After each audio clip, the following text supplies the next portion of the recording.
Hola, profesora. Me llamo Chris Northrup y este es mi proyecto final de español.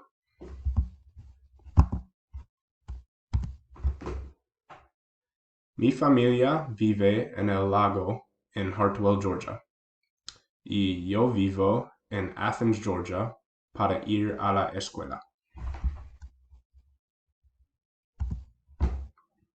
A la izquierda se ve la casa de mis padres y la casa de la derecha es mi casa. Me gustan mucho los dos, pero son muy diferentes. Yo vivo en la ciudad, pero mis padres viven en el lago.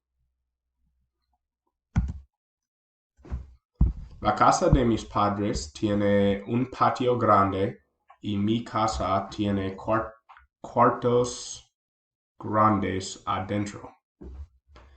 Su casa tiene 4 dormitorios y mi casa tiene 6 dormitorios. Las dos casas tienen una cocina, un salón y 3 baños, pero no tienen un garaje.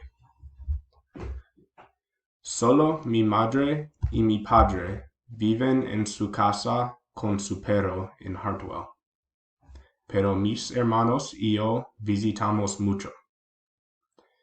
En Athens, yo vivo con 5 de mis amigos y mi perro.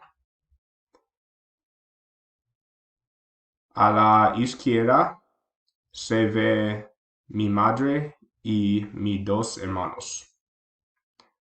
A la derecha se ve mí y mis 6 amigos.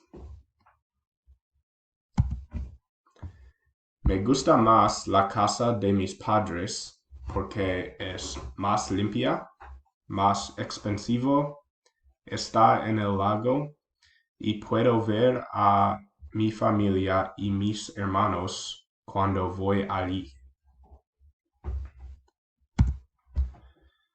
Gracias por escucharme y por una buena clase.